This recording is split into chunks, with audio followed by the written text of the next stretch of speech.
I'd like to invite up Robin Rorick from API. He is the Vice President of Midstream Policy at American Petroleum Institute.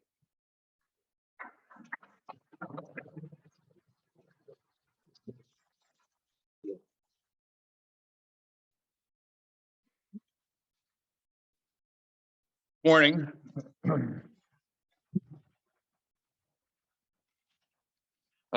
For those of you, as Caroline indicated, who have not met me before throughout the event, my apologies. I tried to get around and chat with a lot of you. I just didn't make the full round. As she indicated, I'm with the American Petroleum Institute. I oversee all of our midstream policy work, which effectively means that I work with the member companies on all of the issues for our industry that has to do with midstream infrastructure. So transportation, storage of oil, gas, hydrogen, carbon dioxide. And I mentioned the hydrogen and carbon dioxide purposefully because while we don't really in the oil and gas industry anticipate a whole lot of growth on the oil and gas side, we're hearing more and more from our industry that there's going to be incredible growth on the carbon side for sequestration and hydrogen as well for future energy use. So there's going to be a big change, I think, coming in the industry, which effectively means the development of a lot more linear infrastructure for those products.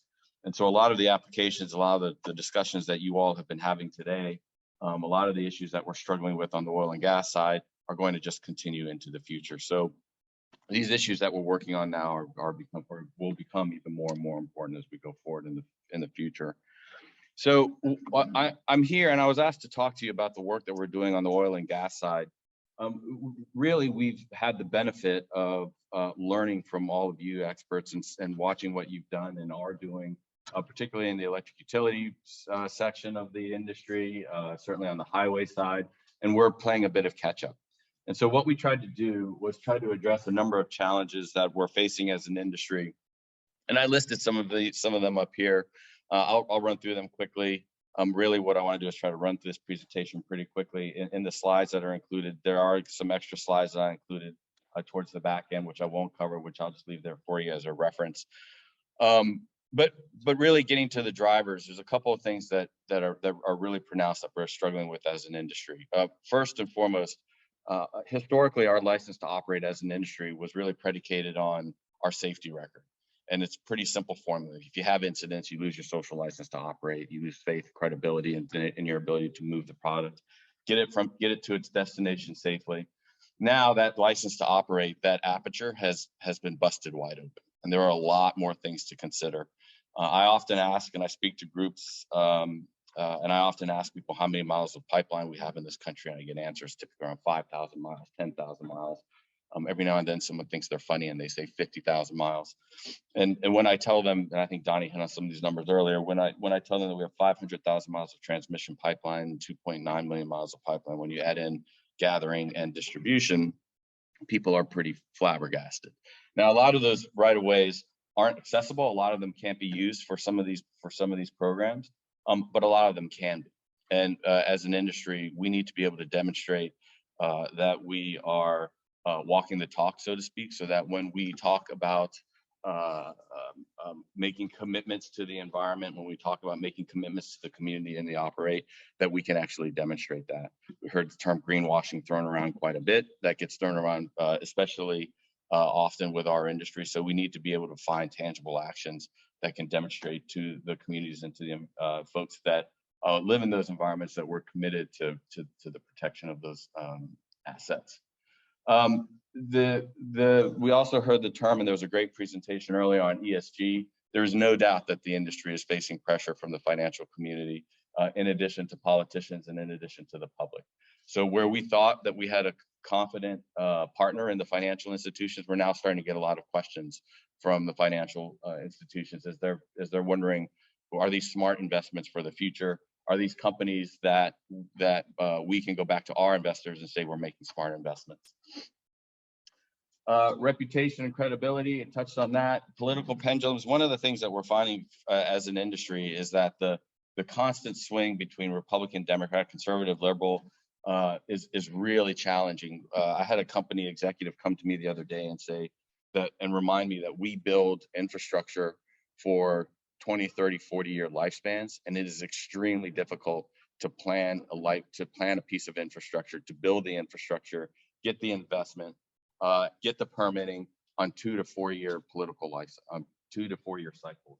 And that's that pendulum swing that occurs constantly. And that doesn't mean that we are supporting and endorsing the Republicans and that we have problems with the Democrats. That often is the case, but the constant contraction and expansion of the political regime, of the regulatory regime, different focus on the legislation, makes it extremely challenging to plan 20 to 30, 40-year lifespan infrastructure projects. The other challenge, key challenge that we have is that we just have a credibility issue. And I know many of you people may find that shocking, but the industry has an incredible credibility issue that we just struggle to overcome. And so can we create an industry narrative somehow that helps us overcome that, both as individual companies, but then as an industry? And then one of the unique things about the midstream component of our industry relative to the upstream and downstream. So if you consider the upstream side, which is the exploration and production, the downstream side, which is really the refining, distribution, or the processing and distribution of our products. The challenge with the midstream infrastructure, particularly on pipelines, is that they're linear pieces of infrastructure.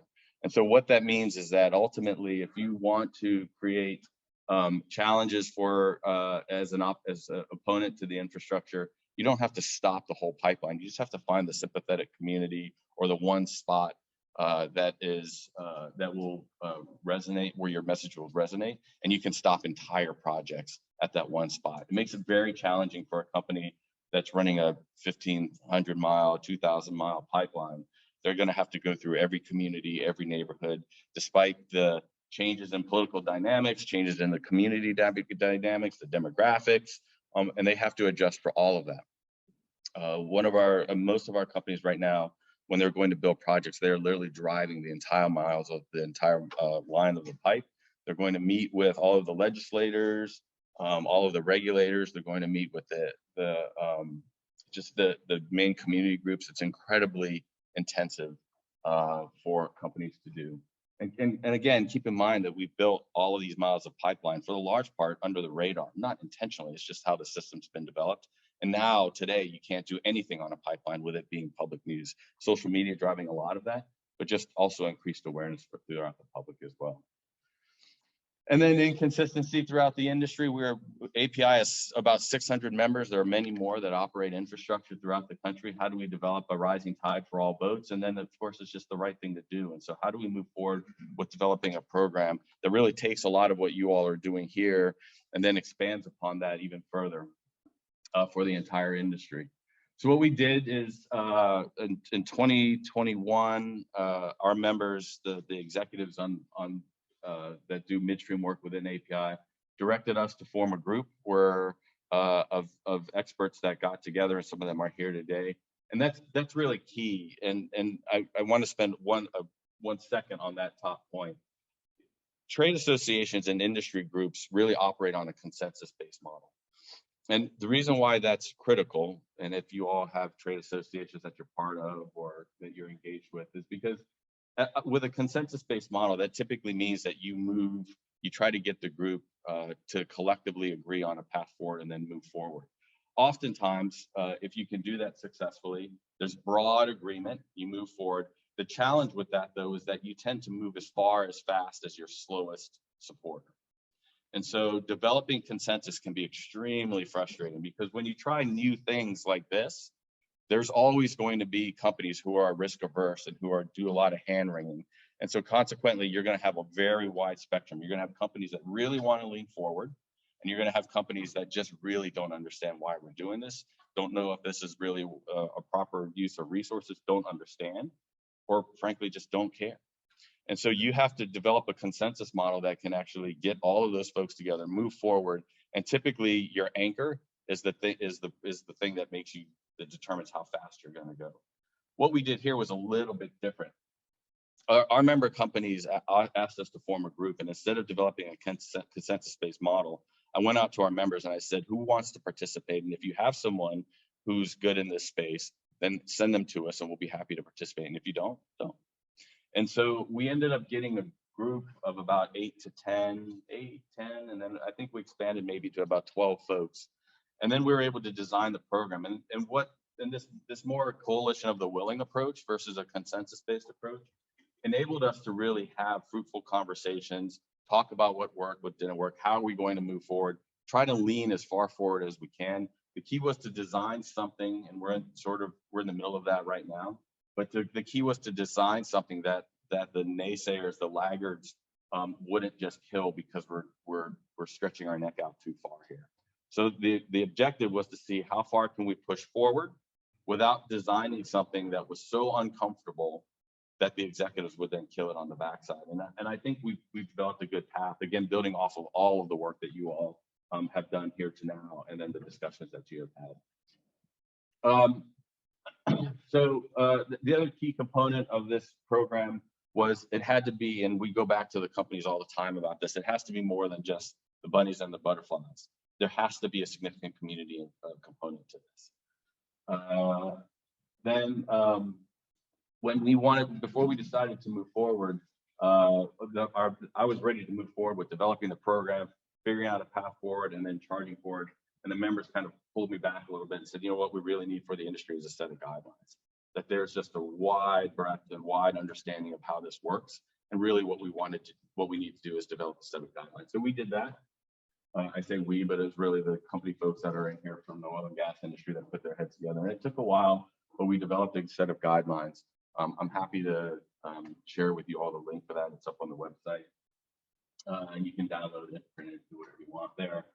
And it's really a good set of guidelines. It really is not meant to be prescriptive. It's really meant to provide guidance to the members of things that they should consider as they design their own programs moving forward for right-of-way conservation management, as well as on other midstream infrastructure. And there is a huge piece of community engagement in there as well. A couple pictures of the guidelines, a quick overview of the guidelines. I don't think that any of you, based on the conversations that I've heard in here, I don't think that there's anything in these guidelines that will surprise me. But recognize that we're also talking to an industry that does not do this stuff very well. So it is somewhat transformative for our industry at this point. And then a lot of credit goes to the folks at UIC, Carolyn Mahan, and others, Travis Rogers, because we actually reached out to them to help us to pull in as many smart people as we could to help us design. Here are some of the guiding principles and practices, and you can see that a lot of these issues that we put in there, and my apologies, probably did an eye chart for you in the back, but a lot of these principles don't have anything to do with the conservation aspect of it. It really has to do with the community engagement piece of it. And I really think that's going to be one of the hard parts for our industry. If this is done right, it's more than just designing a functional right-of-way. It's really designing a right-of-way that is integrated with the communities in which you're operating in. And again, as I talked about, as you're moving down the pipeline and those communities change and those community interests change, so then does your engagement strategy as you develop, design, and implement these strategies on your right-of-way. So as we looked to designing the actual program, we've got the guidelines done. Now, how do we actually develop a program that can really help the industry move forward in implementing their own individual programs?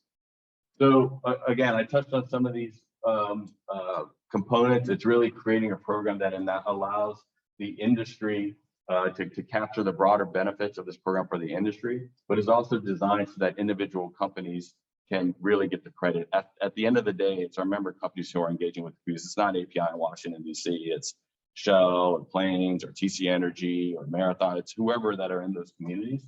So how do we design a program that provides an industry narrative that enables the industry to take credit for the work that they're doing, but really provides opportunities for the companies to really show up better in those communities in which they're operating in. How do we create a program that allows for us to build relationships, whether it's with conservation organizations, whether it's local groups, state or federal regulators?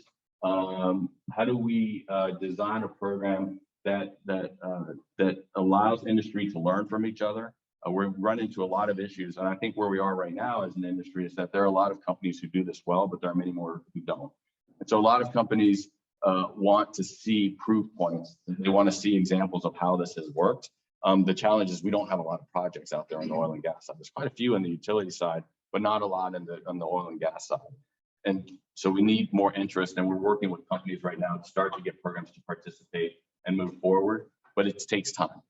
And I have a lot of interest. I was just talking to a company yesterday. There's a lot of interest from the companies, a huge amount of interest, a lot of political pressure at the state level. I've got agreement from the executive, and we've been working with them for the last about 4.5, 5 months, just for them to move forward with that first step of identifying an appropriate project. We haven't even rolled up our sleeves yet to really start to figure out what the project looks like. And it's taken them 4.5 months to get through just the internal machinations of finding a project that will work. One of the things that we're seeing too is that the larger integrated companies tend to have a lot more resources to bring to bear, but a lot of levels that you have to go through. Companies like Shell have a great deal of interest within their business unit, but then they have a headquarters unit that they've got to deal with. And in Shell's case, they've even got to go back to London and The Hague, where their corporate headquarters is. Just a lot of corporate policies and everything has to flow in. That can be an incredibly cumbersome process. Other companies, smaller midstream companies, tend to be a lot more streamlined, but they're a lot more resource strapped, and they have a lot less capability and flexibility to farm and grow. So we're having to overcome the variability throughout the industry. And one of the ways that we've decided to do that is to find a partner that can help us grow. We've had a great partnership with Mike Ritter and the folks at Pheasants Forever, and that's been extremely productive. It was surprisingly challenging, and I got quite frustrated, I'm not ashamed to say, and trying to identify conservation groups that would work with the oil and gas industry. My frustration came from the fact that for organizations that are committed to advancing conservation, they wouldn't even talk to us and partner with us to move the industry forward. And that was a bit frustrating for me, because we've gotten it's a reminder of the fact that we've gotten into a place in our society where we live in extremes. And so a lot of those groups just wanted to just stop oil and gas altogether. And I get it. However, it's a bit idealistic, and I don't mean that to be critical, but it's a bit idealistic. And there are incredible opportunities for incremental progress along the way. And so a lot of these conservation groups were willing to just forego all of that incremental process when I'm giving them an opportunity to help the industry get better. And they were willing to just forego that because of a political statement. They were afraid of how they were going to show up to their donors. Again, I understand all of that. And it's not so much that I'm disappointed in the conservation groups as much as I'm disappointed that that's where we are, that we can't make incremental progress and find opportunities like this where we can get together. So very appreciative for the folks at Pheasants Forever for sitting down with us and are willing to move together. And then also the other key here is there's a lot of conservation organizations that will take money, or groups that will take money. The key for us here was to really design a program that would continue to demonstrate return on investments for these companies. A lot of conservation programs, or a lot of efforts, you'll give them money, maybe you'll go to a nice dinner and sit around the table. Typically the food's not so good, but you'll sit around the table at a big banquet somewhere.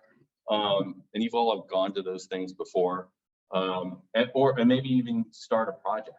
And the project is typically not tied to the asset. So you get this great acute return when you roll out the project, and maybe you get a trickle of returns as you go back to that site a year or two from now. Really what we're trying to do here is really focus on the assets that are directly impacting the communities in which they operate, and demonstrate a continued and sustained return for the companies that are investing in these programs. And it's not just the dollars. I can't stress that enough. For a lot of these companies, it's the resources, it's the expertise, it's the time. You're changing. We've heard it throughout a couple of these presentations. You're changing, in many cases, decades of one way of doing things, and so you're running into some other challenges for that perspective as well. That's the general process. So let me end here, just so we can get to your questions. These are some of the key challenges, and there's as I was pulling this list together, it got longer and longer, and I finally boiled it back to a couple of these. And I just want to leave these up here with you. And by all means, if you all have suggestions on how we can overcome some of these things, then I'm open to all of them, as I'm sure as many of these companies here that are working with us. Perfect is the enemy of the good. We're running into this a lot with a lot of these companies, where if we look at something like ESG, and John and I were talking about this yesterday, some of these companies really want to be able to measure ESG. It starts to get pretty complicated. Which metrics do you use? Which programs do you use? And so if you try to figure out all of these parts and pieces before you implement your project, you will never get your project started. So can we start to get these projects going and then build in as we go forward? The term that I use that folks are probably tired of hearing me say is that we're building the plans, we're flying it, and that's very much what we're doing here. Again, changing culture is a big one, and I've told people changing regulation is easy. Changing culture, in many cases, decades of culture, is extremely difficult. And we're actually finding receptivity. I think Donnie touched on it. We're finding receptivity in the community. We're finding receptivity, finding a lot of receptivity with government agencies at the state level. But changing and getting alignment on that change of culture throughout some of these companies is extremely challenging. There is an issue that we have in our industry, and our industry has a stereotype of being filled with old white men. That's a pretty accurate stereotype. It's changing, but it's pretty accurate right now, and it's very accurate at the executive level. And so, as we're seeing more and more people rotate out, are we getting the bench strength to come back in? That's an incredible challenge with our industry. We have a lot of trouble competing against the .coms, other organizations and industries that are viewed by individuals coming out of college as being more contemporary, more forward-leaning, and so that's going to continue to be a challenge. We talked about education, understanding, and competency. I will say vision is kind of a big thing here. We have a lot of brilliant people throughout our industry. We really do. They have, if you want them to design something, Donnie touched on the engineers, they have this capacity to just design projects that continue to move. But when it comes to vision, as far as trying to think about conservation, how do we engage with the community? They're not good at that. They should be, absolutely, but they're not yet. Variability we touched on, hard versus the soft skills. The soft skills of engaging with communities is a big challenge. Finding those groups to work with, and then we touched on the group. The last slides that I'm not going to go through, but they're in here for your packet, are we've had a lot. Oh, this is the timeline of the process that I touched on. But we've had a lot of really positive feedback from the state. We kind of rolled this out to see how it would land in the Midwest. And we had a lot of really positive feedback from the states who are very anxious to partner with us and start to engage with us. In fact, I'll be honest and somewhat candid, more excitement and opportunities than I had hoped for and that we can keep up with. So we have a good problem where a lot of the states really want us to engage, and we need to work with the members to get projects going. So between Minnesota, South Dakota, Wisconsin, all of these states in the Midwest have really, really been receptive to working with us further.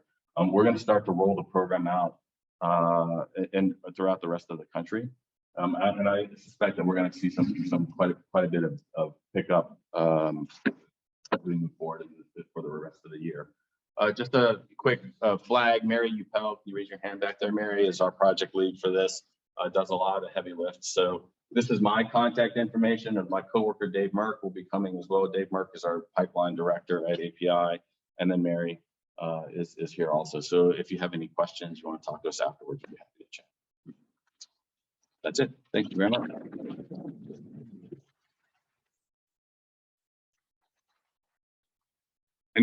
Yeah, I'm sorry, we're a little over. Do you have any questions?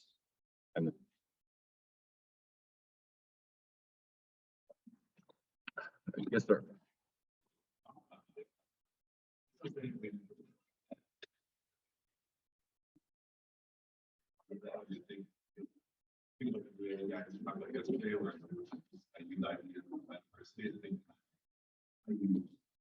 Share that and engage groups in that is a really great.